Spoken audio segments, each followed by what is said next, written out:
Brunch with Dave kali ini hadir dari Patio by Pelataran. Ini adalah grupnya Pelataran. We always love to dine and brunch di Pelataran. Terakhir aku kesini kayaknya waktu itu lamaran atau birthday gitu. Bisa buat wedding juga ya. Tapi ini istimewa karena ini adalah tamu Brunch with Dave pertama yang profesinya unik. Akhirnya kita mendatangkan dan menghadirkan tamu seorang pencuri lukisan. Thank you, Kak Dev. Welcome to our show. Hi, thank you for having me. Dia bilang katanya dia gugup loh. Iya, parah. Aduh, dia mau ngobrol di Brunch with Dave di bazar ini katanya gugup. Kenapa? Dia bilang bercanda tadi lebih milih disuruh tanding taekwondo daripada ngobrol. Iya. Takut tiba-tiba nggak bisa jawab aja sih. Gitu. Aduh. Ini mah ngobrol-ngobrol santai sambil menikmati makan siang tuh. Okay. Kita udah pesenin ini beberapa menu jagoan. Ada spaghetti sama nasi goreng. Kamu mau pilih yang mana? Selain itu ada konfungi pizza, kemudian kita punya salad. Tapi ini buat sharing yang personal, kamu mau yang mana? Aku nasi goreng. Nasi goreng. Kok kamu tahu sih? Iya kan? Kamu riset dulu ya? Padahal tadi ada janjian. Soalnya katanya Agni, repot mas. Makan pakai spaghetti lagi ngobrol tuh repot. Jadi malu. Aku tadi mau gimmick loh. Oke, silakan. Okay. Please do enjoy. Nah, tuh. Thank you. Anyway, congratulations on the movie Mencuri Raden Saleh. Ketika kita syuting, tadi aku baru update sama Agni, rupanya sudah 1.400.000 something. Itu di hari ke-11 penayangan. Di hari ke-11 penayangannya. Wow, I bet you guys are very happy with the result. Bener-bener seneng sih, nggak nyangka Haze yang genre yang jarang di Indonesia bisa diterima. Ya, jadi ini adalah film heist pertama nih di Indonesia. Enggak sih, sebelumnya ada di Profesional kalau nggak salah itu di 2016. Gitu. Oke. Iya. Cerita sedikit dong mengenai filmnya, siapa sutradara yang ada di belakangnya, kemudian penulis ceritanya. Oke, jadi kalau buat sutradaranya Mas Angga Dwi Mas Songko, PH-nya Visinema, Mas Angga juga sebagai penulisnya juga, gitu. Kalau pemainnya ada aku, ada Iqbal Ramadan, Angga Yunanda, Rahel Amanda, sama Ari Irham dan Umay Sahab. Gimana ceritanya kamu bisa terlibat di film itu? Mas Angga yang kontak kamu langsung atau kamu melalui proses casting, Agni? Dari manajemen dapat kerjaannya, cuman film ini tuh udah dibahas dari tahun 2018. Oke. Jadi ini kayak karya masterpiece-nya Mas Angga gitu. Dia udah punya idenya dari 2017-2018 itu. Gitu. Oke. Apakah the fact that you land on the role has everything to do dengan latar belakang kamu yang menguasai ilmu seni bela diri? Kayaknya iya deh. Jadi kayak aku bisa dibilang kalau setiap ada film action gitu, aku tuh selalu dapat castingan. Itu karena latar belakang aku. Jadi itu kayak semacam apa ya, leverage aku lah di dunia seni peran. Gitu. Beruntung banget gitu aku bisa menguasai salah satu bela diri dan sampai sekarang bisa terpakai gitu. Oke. Yang berbeda menurut Agni dari film Mencuri Raden Saleh. What's so special about it buat yang nonton dan menyaksikan Brunch with Dave yang mungkin sama seperti saya belum nonton. Walaupun ketika saya belum nonton aku. Tadi pagi waktu siaran si Angie tuh udah gini.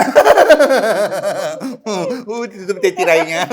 Tadi pagi waktu siaran Angie tuh gini. Kita nonton itu akhir pekan ini. Iya dong. Mencuri Raden Saleh. Janji. Okay. Udah ketemu belum sih akhirnya lukisannya? Ya nggak boleh spoiler kali, Dev. Oke, what's so special about the movie? Yang bikin spesial itu, jadi film ini tuh full package, Kak. Jadi ya Haze movie, ada dramanya, ada actionnya, ada car chase-nya, terus ada kisah percintaannya, ada kisah keluarganya, persahabatannya, full package jadi satu. Filmnya 2,5 jam, tapi nggak berasa 2,5 jam. Kamu bakal bikin kayak naik roller coaster gitu. Karena makanya nonton ya harus ya wajib minggunya, oke? Ting, nambah 2 deng. Gue kan sama Angie tuh ya, 2 penonton. Berarti gak sih? Ya berarti dong. Berarti. Kepuasan terbesar dari seorang aktris ketika filmnya tayang itu di mana sih Agni? Apakah meningkatnya jumlah penonton, review yang baik, dengungnya di sosial media? What is it? Kalau aku emang suka I love making movie gitu. Jadi berapapun jumlah penontonnya, kalau dikerjainnya pakai hati gitu, sepenuh hati, dan penonton suka gitu sampai ke hati mereka, itu buat aku udah kayak sebuah pencapaian yang sangat berarti buat aku. Gitu sih. Jadi kalau barangnya bagus, jadi kita juga pede gitu. Kayak, oh ini karya saya gitu. Itu sih Kak. Kalau penonton banyak itu bonus. Oke, penonton banyak itu bonus. Yes. Kalau barangnya bagus, kita tuh pede untuk mengklaim this is my work. Bener. Oke, apakah sulit? Ini mungkin klasik ya. Sebagai seorang penonton kan pasti membayangkan aku melihat snippets-nya trailernya di Instagram kamu, di mana kamu harus berlaga menggunakan gaun, nggak pakai gaun aja buat gue udah sulit ya, apalagi pakai gaun gitu. Is it difficult to do? Yes, it is.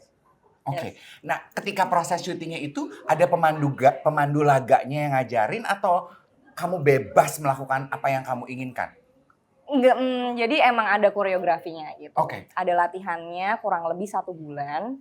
Dan waktu workshopnya tuh sekalian dipakein dressnya gitu. Jadi fitting dulu, oke dressnya ini yang kita pakai gitu. Setelah itu dibikin kayak imitationnya gitu. Supaya ya nggak mungkin pakai dress asli nanti rusak dong gitu. Terus sekalian latihan, jadi kayak tahu teknis-teknis yang mana yang kira-kira susah nih di mana nih kalau tendangan atau pukulan bakal nyerimpet-nyerimpet atau enggak gitu. Itu tuh dilatih sekalian di situ 1 bulan. Oh, jadi sebetulnya setiap tonjok, tendang, adegan laga Dipikirin, apapun yang kita semua dipikirin. lihat sebagai penonton di layar lebar itu, itu semua well choreographed. Iya. Dan dihafalkan dengan to the T oleh kamu sebagai Selain dihafalkan juga harus berakting kan. Kita kan nggak mungkin habis ngafalin terus kepukul kayak fine aku nggak apa-apa kepukul gitu. Itu enggak, tapi tetap harus berakting gitu. Habis kepukul ya dirasain dulu reaksinya gimana sih kalau ketonjok rasanya kayak apa sih, terus kayak mulai lagi siap-siap lagi, pause lagi, terus berantem lagi kayak gitu. Dan itu harus mengalir, tidak boleh kelihatan seperti hafalan. Nah itu bagian paling sulit nggak sih? Iya, itu susah. Awal-awal aku masuk ke dunia perfilman dan dapat film pertamaku tuh action juga, Wiro Sableng. Itu susah banget, parah. Aku sempat bener-bener kalau mau tanding demam panggung, ini demam apa ya? Demam syuting gitu. Kayak aduh cupu banget deh waktu itu. Ini bicara mengenai film Mencuri Raden Saleh ya. Out of a series of fighting scenes yang sudah kamu lakukan di film itu, mana menurut Agni yang paling menantang? Acting scene. Yang action atau yang action? Yang action. Pasti ada beberapa kan adegan laga yang terjadi di film itu. Yang paling menantang out of that several? Nanti kalau kamu nonton, aku tuh berantem pakai dress, heels berbelas-belas senti, dress chiffon yang bener-bener ribet, pasti nyerimpet-nyerimpet. Itu aku harus melawan 4 orang cowok yang gede-gede. Kebayang kan? Aku pakai heels aja tuh kadang jalan tuh suka kesleo gitu. Terus ini aku harus berantem bareng 4 orang cowok kayak udah. Ini dress merah itu bukan sih? Iya, dress merah itu. Jeffrey Tan, sama Mas Jeffrey Tan. Thank you Mas Jeffrey Tan gitu. Itu susah sih buat jaga balance-nya segala macem. Itu mana aku harus nge-roll lagi. Jadi bener-bener kayak harus lari terus nge-roll, terus habis itu nendang pakai 2 kaki terus nge-roll lagi itu kayak. Oke. Pakai heels buat jongkok aja susah, harus ini kayak aku harus jongkok terus nge-roll. Gitu. Iya. Dan itu Kak, aku latihan nggak pernah berhasil sama sekali. Mau dicoba 1000 kali nggak pernah berhasil. Padahal latihannya nggak pakai heels. Tapi karena mungkin drive-nya juga tinggi waktu di lapangan, terus juga mungkin bebannya banyak dan aku tidak mau mengecewakan semua orang, itu kayak tiba-tiba nggak kepikiran, aku cuman 2 kali take itu berhasil. Dan kalau misalkan disuruh ngelakuin lagi tuh aku kayak, aku bisa nggak ya gitu, kayak terima kasih Tuhan. Deg-degan banget. Dan itu semua adegan harus 7 jam Kak. Maksudnya 7 jam? 7 jam untuk ukuran action tuh, itu bener-bener tingkat dewa sih, susah sih sebenarnya. Gitu, karena terhitung cepat gitu maksudnya? Iya, terhitung cepat karena emang shotnya banyak, teknisnya juga banyak. Karena nggak cuman koreografi aja, aku dan lawan main harus janjian, terus kamera juga janjian dan semua harus nemu jadi satu. Gitu. Timingnya harus bagus. Kalau enggak, mungkin kamera bocor atau kan pukul segala tendangan gitu kan nggak mungkin kena beneran kan, dan itu harus kayak cheating gimana caranya kamera tuh menangkap itu beneran kelihatan kepukul, itu nggak gampang gitu. Tadi waktu Agni bilang itu kan susah ya, aku nendang, tinju, nonjok dan ngerol. Waktu dia pertama kali nyebut ngerol kayak gini, ngerol. Tapi begitu diperagakan ngerol, oh maksudnya roll. Roll depan gitu. Iya sih, rambutku juga di roll sih. Dan ya tapi ngerti kan yang aku ngomongin? Akhirnya ngerti. Ketika kamu memperagakan dengan tanganmu, roll gitu, I got the picture. Di sini nggak bisa ada yang oh my God, kamu mau peragakan langsung di sini? Oh no, alamak. Kita harus siapkan asuransi khusus buat aktris yang ini ya. Tapi berarti kayak gitu itu kalau syuting film laga ditawarkan pemeran pengganti apa enggak sih Agni? Nah, ditawarkan. Kamu nggak mau dari ekspresimu tuh kayaknya. Satu itu, kedua waktu aku jadi kayak kesannya sombong ya. Enggak dong, kan aku nanya kamu menjawab. Ini kan fakta mengenai the movie. Oh oke. Terus waktu aku akhirnya mencoba semua adegan terus kayak, kayaknya lo gak butuh stand-up. Gitu. Justru you put the challenge for yourself. Iya. Dan pas dilihat ya nggak butuh, dan kalau misalkan ada stand-double pun kayak harus latihan lagi, butuh waktu lagi untuk stand-double ini, jadi kayak buang-buang waktu ya. Ya udah lo semua aja ya, tapi gue tambah jadwal latihan lo. Oke, siapa takut gitu. Kebayang ya, untuk durasi film 2 jam yang kita saksikan di layar lebar, waktu produksinya, kemudian waktu latihannya. Memakan waktu 6 bulan. 6 bulan ke belakang loh guys ya. Gimana kalau kita kasih kesempatan untuk Agni mengisi energi dulu dan kita cicipi makanan patio ini. Dan kita akan kembali untuk sesi berikutnya ya. Enak gak? Enak banget. Enjoy. Nah sekarang Agni harus cicipin konfungi pizzanya ya. Tuh silahkan. Terima kasih. Atlet kan kayaknya nggak ada pantangan dong. Ada dong. Ada? Cuman sekarang lagi emang nggak diet gitu. Oke. Lagi aku lepas makannya. Kalau terus-terusan diet juga stres gitu badannya. Betul sekali. Aku ingin membahas mengenai ini dong. Latar belakang kehidupan kamu sebagai atlet. Bahkan ternyata jauh sebelum kita mengenal nama kamu di kancah dunia hiburan, kamu tuh adalah atlet yang sangat berprestasi dengan rentetan medali yang sudah disumbangkan untuk negara kita. Aduh, kita bersulang dulu deh. Minuman kamu tuh Kiwi Hulk loh, karena tamunya atlet, kita bikinnya Kiwi Hulk. Thank karena you. Strong. Delicious. Enak banget. Enak? Nice? Gelasnya kayak gelas margarita tapi itu non-alkoholik kok. Oke. Gimana ceritanya kamu bisa menjadi seorang atlet? Keinginan pribadi? Tuntutan orang tua? What happened? Keinginan pribadi, tapi orang tua aku juga mendukung. Dan aku memang suka banget sama seni bela diri. Apapun itu, kayak ekstrakurikuler yang ada di SD gitu, aku ikutin semuanya yang ada bela dirinya gitu. Dan anaknya juga mungkin agak hyperaktif gitu ya, terus saraf motorik kasarnya tuh sangat gak ada duanya gitu. Mungkin ibu aku pusing kali karena aku hyperaktif gitu, suka berantem juga. Kinestetik banget berarti kamu anaknya yang gak bisa diem. Iya, parah, suka berantem juga. Sering dapat omongan dari tetangga, dari kepala sekolah segala macam, sering dipanggil ibu aku karena gue anaknya berantem sama cowok, dikeroyok tapi menang gitu. Terus kayak, mungkin ibuku melihat bakat itu kali ya. Terus aku akhirnya dilarikan ke taekwondo gitu. Dan dari situ aku sering ikut pertandingan sampai akhirnya aku aku masuk ke nasional tim Indonesia gitu. Ya untuk tanding SEA Games, Asian Games, World Championship. Ya, kayak gitu. Oke. Dengan prestasi yang sudah kamu kantongi nih sebagai atlet, does it change your personality as a person? Iya deh. In what way? Aku jauh jadi anak yang lebih pede gitu. Terus agak agak galak kali ya. Agak Masa? emang kayaknya aku ini kali ya, emosional aja kayak kurang mental aja atau gimana ya. Enggak, lebih pede aja sih Kak. Oke. Lebih pede gitu. Lebih ya berasa pede karena aku sehat gitu, aku berprestasi gitu, boleh gak Iya. sih? Boleh dong. Dia sangat ragu-ragu ya. Gitu. Takut terdengar sombong. banget sih. Enggak. Di Gitu. acara ini enggak ada sombong. Kita kan membanggakan apa yang menjadi fakta. Oke. Dan tujuan kita kan untuk memberikan inspirasi dong. Nah. Buat anak-anak gadis di luar sana yang mungkin kurang percaya diri. Siapa tahu olahraga adalah Iya, cara Anda menemukan rasa percaya diri itu seperti Agni. betul. Betul, setuju sih. Benar.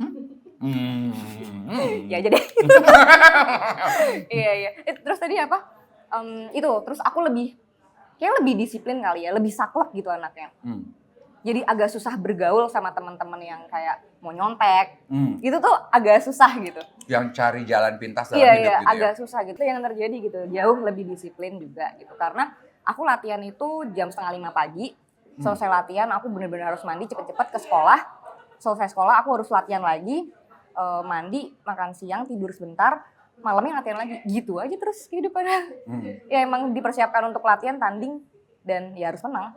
Oke, aku pernah dengar insight dari seorang dokter dan juga pelatih olahraga gitu ya. Untuk bisa berkompetisi, kan katanya ada 3 tingkatan tuh. Physical activities yang biasa kita lakukan. Physical. Ngepel. Jadi kalau pada bilang ngepel adalah kardio aku, enggak, itu bukan olahraga, itu physical activities katanya. Ada exercise, aerobik, salsa, kita ke gym itu exercise. Dan ada sport atau competition sport yang Agni lakukan. Nah, competition sport itu katanya gemblengannya paling tinggi karena harus diajarkan bagaimana cara menghadapi stres. Yes. Benar apa enggak? Kan kamu yang sudah melalui pengalaman. Kalau aku kan cuma dengar tuh. Bener sih. Oke. Selain berkemampuan kayak ya dari segi teknik gitu, mental juga, ya itu termasuknya ke mental sih. Harus pinter-pinter ngejaga mood gitu, ngejaga stres gitu. Itu penting banget, kalau enggak kita tanding nggak bakal konsen. Bakal keganggu gitu. Bekal kamu memanage rasa stres itu dalam berkompetisi sebagai atlet. Would you say itu membantu kamu saat ini ketika kamu berperan sebagai aktris? Iya, mantap loh tuh. Iya sih. Kalau misalkan mental aku kurang bagus gitu ya. Pertama kali masuk ke dunia entertainment susah banget sih Kak. Jujur banget susah gitu. Kalau aku ngingetin prosesnya kayak kok aku bisa ya melalui itu semua gitu. Karena ya aku tahan banting gitu. Kayak sering banget aku tuh casting gak diterima gitu. Terus film pertama aku juga tuh aku bener-bener takut banget. Bener-bener di depan kamera tuh aku gak bisa ngomong gitu. Bener-bener kalau yang lain latihan readingnya seminggu sekali, kalau bisa aku seminggu 12 kali karena emang aku mau ngejar kekurangan itu. Gitu sih. Cara bertahannya itu sih gitu. Ini gemblengan atletnya yang dibawa ya. Terus juga aku ngerasa kayak waktu aku masuk ke dunia entertainment, banyak produser atau orang dalam tuh yang nggak percaya kalau aku bisa memerankan peran tersebut gitu. Itu juga stres tapi kayak oke, aku nggak mau kalah sama apa yang dibilang mereka, aku mau buktiin kalau omongan mereka salah gitu. Ya udah. Kan katanya gitu ya, kita tuh hanya butuh satu momen untuk akhirnya this is it. Orang akhirnya mengakui capability Agni sebagai seorang aktris. Momen itu di dalam perjalanan kamu di dunia hiburan apa tuh? Film yang mana tuh? Momen apa ya? Yang akhirnya membuka jalan dan and you know for sure, oh akhirnya terbuka nih kesempatan gue. Akhirnya gue mulai mendapatkan pengakuan itu tuh. Setelah Wiro Sableng tayang. Wiro Sableng. Jadi Wiro Sableng tuh sempat ketunda, syutingnya 2017. Terus tayangnya 2018 akhir. Sebelum Wiro Sableng tayang, itu tuh kayak aku susah banget dapat tawaran casting karena mereka nggak percaya aku mungkin belum syuting atau belum ada karya gitu. Followersnya juga masih 2.000 Kak. Siapa yang sedih itu kan di dunia industri gitu. Kalau misalkan kamu nggak punya followers, nggak punya pengalaman, kamu nggak susah untuk dapat peran itu, susah dapat pengakuan gitu. Setelah Wiro Sableng tayang dan banyak yang suka peran aku di situ, itu langsung tawaran casting. Terbuka lebar Membludak dan akhirnya satu persatu ketemu sama karakter-karakternya gitu. Karakter-karakter peranku gitu. Dan iya alhamdulillahnya film pertamaku box office. KKN jadi film terlaris sepanjang masa Indonesia, 9 juta penonton gitu. Terus Mencuri Raden Saleh, Habibie Ainun juga aku banyak di film yang aku peranin tuh rata-rata box office gitu jadi. Makasih Tuhan. Udah aja sih. Terus tambah songong deh. Ya, a pat on the shoulder. Ya aku songong banget ya. Ini boleh di-delete nggak yang ini? Enggak. Itu fakta loh. Kalau fakta itu nggak sombong. Ya. Enggak. Ada keberuntungan juga sih dan berusaha juga sih. Ya udah pasti dong. Segala sesuatu nggak mungkin diraih tanpa usaha. Pepesan kosong itu semua. Kalau ya kan ada sesuatu yang serta-merta terjadi tanpa usaha. Bener nggak? Tuh. Ini bicara mengenai usaha juga. Taekwondo. Whatever happened to your career as an athlete? Kenapa akhirnya switch back ke aktris? Oke. Dari mana ya ceritanya ya? Jadi Kalau yang aku baca di internet karena kamu mengalami cedera. Oke. Jadi dari kecil tuh aku bisa dibilang kehilangan masa kecilku, Kak. Karena itu aku di mes. Okay. Aku dari SMP tuh udah keluar dari rumah. Udah di mes bareng anak-anak, bareng atlet gitu. Udah nggak sama ibuku lagi. Ya, aku kehilangan masa kecilku, terus juga aku kehidupannya cuma taunya taekwondo aja gitu. Dan mereka juga ngandelin aku untuk bisa tembus ke Olimpik gitu. Tapi di perjalanan itu, ketika prestasiku naik gitu, sering nih dikirim ke pertandingan ke luar negeri karena emang dijagoin waktu itu gitu. Tapi pas tiba-tiba dapat cedera ini, mereka kayak sikapnya mulai berubah gitu, mulai jarang diberangkatin, mulai kurang diperhatikan, sampai akhirnya aku kena degradasi. Sedih tuh, aku kayak nggak tahu mau. Degradasi itu apa sih maksudnya? Degradasi tuh kayak dipulangin gitu lah. Kayak dipulangin gitu ke daerahnya gitu, ke daerah masing-masing, dipulangin ke rumahnya gitu, terus kayak. Jadi sebetulnya in a way langkah tersebut mengatakan bahwa your life as an athlete is Dan iya dong. Dan soalnya bener-bener cederanya tuh parah, bukan cedera taekwondo pasti lutut sih, momoknya tuh lutut. Dan ini lututnya kanan kiri lagi yang kena. Meniskus tirku kanan kiri robek, ACL ku yang kanan robek. Jadi kalau misalkan aku mau mulai dari awal karirku untuk sampai ke pelatnas lagi, itu kayak butuh berapa lama lagi, butuh berapa waktu lagi gitu, nggak gampang. At that moment ketika itu terjadi, ketika kamu dipulangkan setelah post cedera yang terjadi, what went through your mind? Kan itu yang lu perjuangkan seumur hidup loh. Iya, aku tuh ngerasa duniaku hancur. Sumpah, aku tuh ngerasa duniaku hancur. Kayak masa kecilku habis, sekolahku juga homeschooling, aku nggak kenal banyak temen gitu. Mau pulang ke Semarang pun juga kayak culture shock gitu. Bener-bener nggak ada yang aku kenal, terus kayak udah nih segini aja nih perjuangan gue all for nothing. Iya, parah kayak gitu. Kayak aku nggak tahu lagi harus ngapain. Dan tiba-tiba ada casting Wiro Sableng itu yang kayak aku mau coba nothing tulus aja, dan ternyata ini yang berubah. Berarti waktu kamu lagi meniti perjalanan Masmu sebagai atlet nggak pernah terbersit sedikit pun kalau pengen jadi aktris gitu? Enggak sama sekali. Jadi, pokoknya end goal tujuan hidup lo adalah Olimpik aja? Iya, Olimpik beneran. Jadi pokoknya aku Olimpik, cari prestasi sebanyak-banyaknya di taekwondo, aku lulus kuliah, PNS, menikah, punya anak, udah gitu doang. Beneran.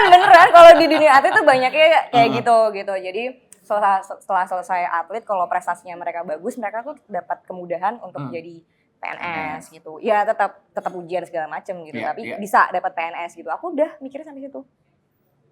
Lulus kuliah, dapat PNS, nikah, punya anak, udah selesai. Ternyata enggak. Hidup tidak semudah itu. Gitu. Dan aku dapat kesempatan lagi dari Tuhan untuk bisa merubah hidupku.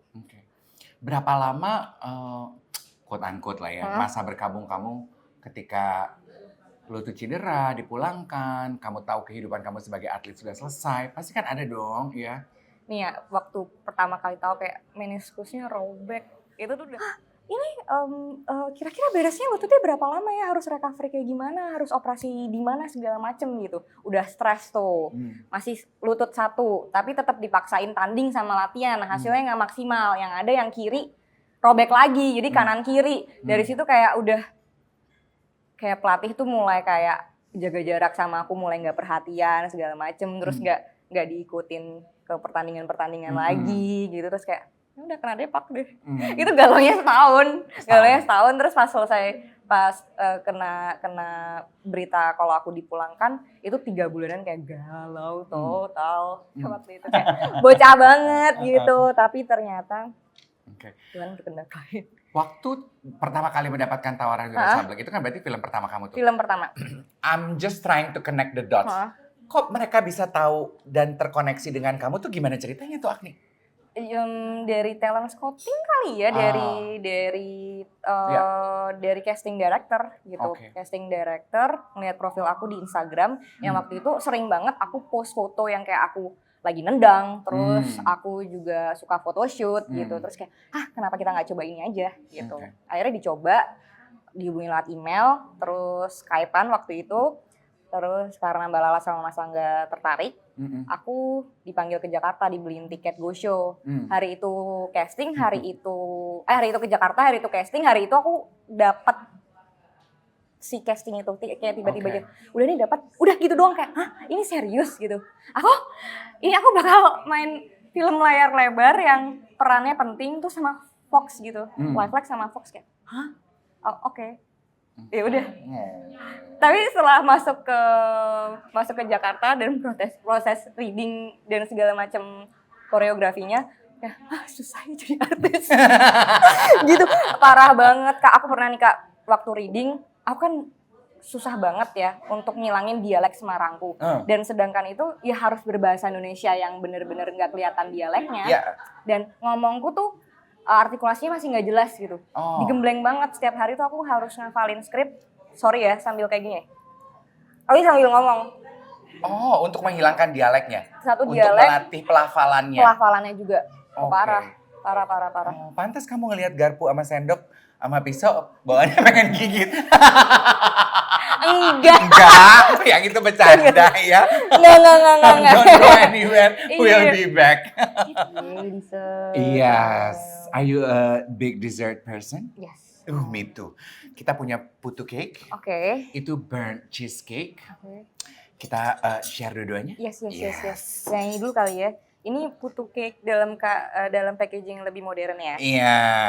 Ini aku suka banget nih jajanan kampung juga kan. Ini kan termasuknya di Semarang sering banget tiap malam. Biasanya makannya keluarnya tuh jualannya tiap malam. Betul, itu yang sekarang udah langka ya. Kalau dulu kan tiap kali hujan malam-malam ya ada Abang Putu kan. Iya, Abang Putu. We have a sharing plate, monggo. Terus ya gitu bentuknya lucu kan, kayak apa sih?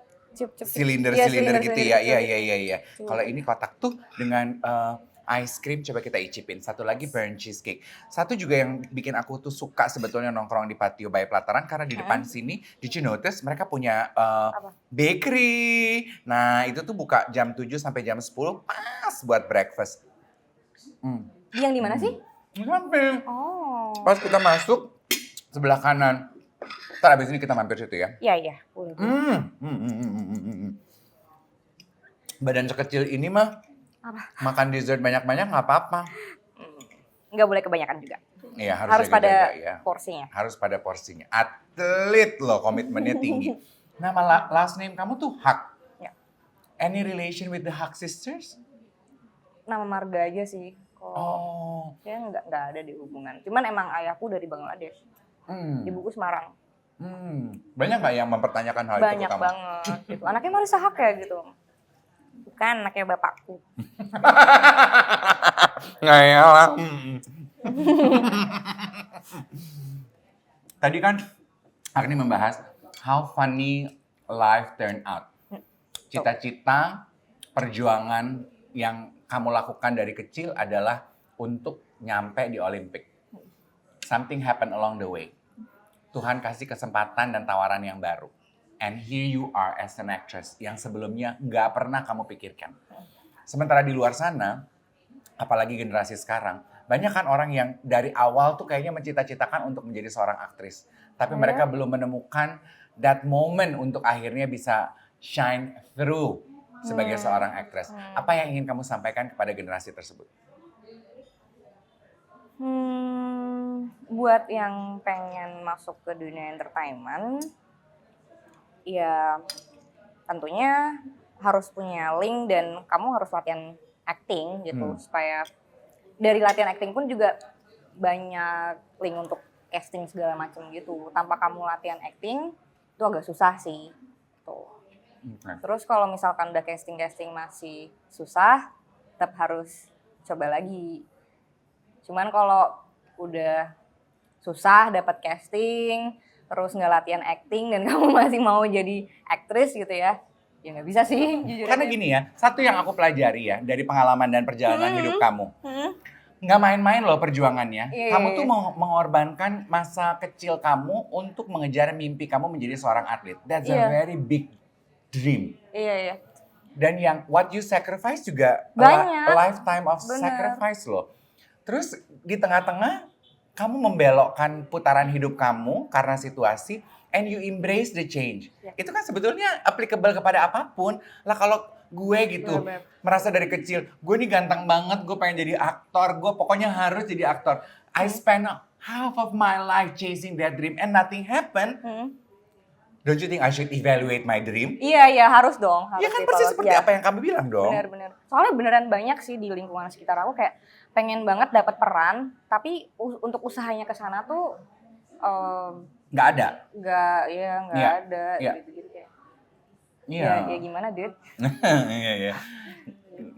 No free ride in this world. Yes. Mungkin itu juga yang aku pikir yang kamu pelajari dan kamu petik dari pengalaman kamu sebagai seorang atlet ya. Tempaan kalian untuk mendapatkan medali yang kita berikan tepuk tangan, yang dikalungkan di dada kalian itu kan nggak pendek ya latihannya. True nggak? Bener, aku bener-bener kayak ninggalin sekolah untuk fokus ke taekwondo, ninggalin ibu aku anak satu-satunya gitu. Dan mungkin ibuku juga susah untuk ngelepas aku jadi atlet supaya mungkin hidup aku lebih beruntung daripada dia gitu kan. Itu susah juga kan, dan dia susah juga sih kayak lepas dari ibu. Dan kamu anak satu-satunya? Aku anak tunggal, ibuku single mom. Hebat gitu. orang tua kamu. Dan aku jadi atlet pun juga tujuannya karena aku ingin membantu perekonomian di keluarga aku juga gitu. Ya jujur aja aku sandwich generation. Jadi ya. Milenial yang masih menjadi sandwich generation atau udah Z? Milenial. Aku Z sih masuknya. Z. Oh my. Oke. Gitu sih Kak ya. Iya, membahas sedikit mengenai sandwich generation. Itu kan bukan tanggung jawab hidup yang gampang ya. I find it very inspiring too. Sambil itu kita coba main cheesecake. I find it very inspiring too. Apa menurut kamu yang paling melelahkan menjadi sandwich generation? Tanggung jawab apa yang paling melelahkan dari sebagai seorang sandwich generation? Melelahkannya tuh lebih punya ketakutan untuk gak bisa nyenengin ibuku aja sih. Ada di situ gitu. Kalau aku gak perform, terus aku sama ibuku makan apa ya gitu. Oke. Aku mau nangis. Nggak. Kenapa enggak? Maaf. Dikat. No. We're good. Gitu sih, kayak itu aja sih yang selalu jadi momok. Oke. Berarti kekecewaan yang kamu pikul ketika mimpi kamu mau menjadi atlet itu hancur berantakan? Itu juga salah satu ketakutanku, ibuku gimana ya gitu. Bisa nggak ya aku biayain kuliahku gitu sih. Ya ibuku kerja gitu, cuman mungkin belum cukup untuk bisa menghidupi kita berdua gitu. Ya. Waktu itu terjadi, apa komentar mamamu melihat hancurnya harapan Agni? Ibu cuma selalu bilang kalau manusia tuh punya rezekinya masing-masing, nggak usah takut, kamu minta sama Allah gitu sih. Ya itu yang aku selalu panjatkan gitu sih.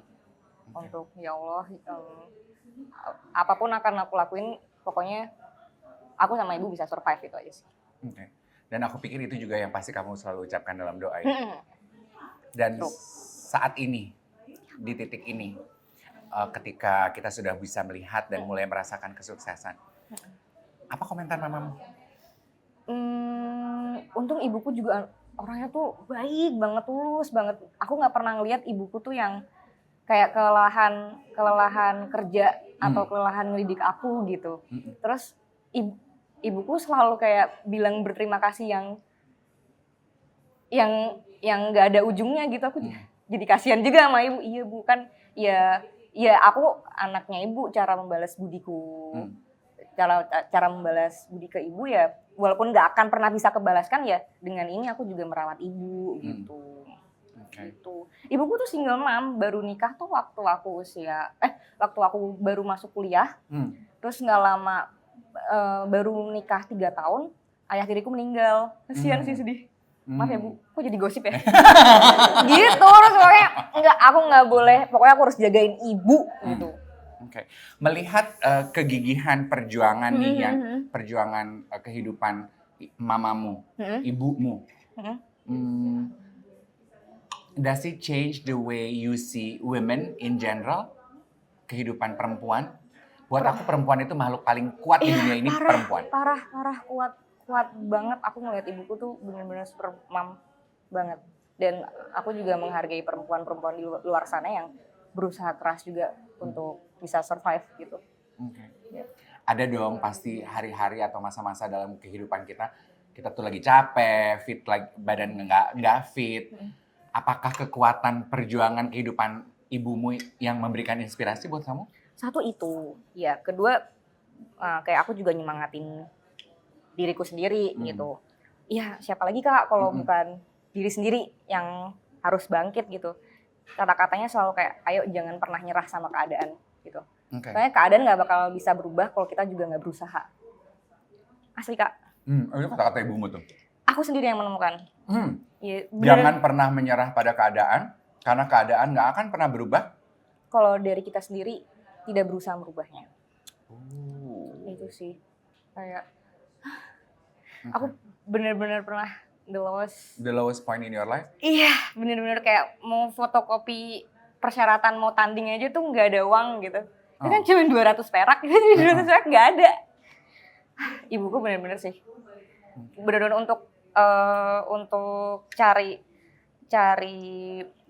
untuk bekerja terus membiayai aku dan ngelesin aku taekwondo dan memberikan semua gearnya tuh berdarah-darah gitu. Makanya kayak apapun yang ada di hidupku ya aku duluin ibuku, karena ibuku cuma punya aku cuma punya ibuku. Gitu sih. Apapun yang terjadi dalam hidupku, aku mendahulukan ibuku. Kalau gitu boleh nggak sih, say ibumu nonton nih Brunch with Dave di kanal YouTube-nya Bazar. Apa yang akan Agni ucapkan? Bu, aku akhirnya masuk ke video Brunch with Dave di Bazar. itu sangat, menurut aku pengen banget sih masuk Bazar dan akhirnya aku di sini gitu. Terus terima kasih Ibu sudah membesarkan aku dengan baik.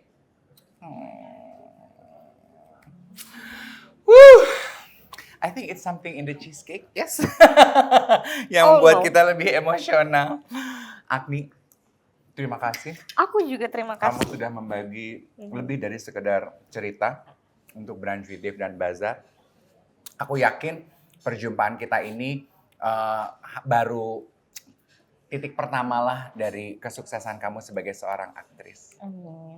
Not only that your beauty shines from within, you are an amazing actress. You should be proud of yourself. Thank you. Congratulations, baby girl. Thank you Patio by Pelataran dan masing-masing dari Anda yang sudah menyaksikan. Salam cinta untuk semua yang nonton. Sehat-sehat selalu. Bye everyone. Dah.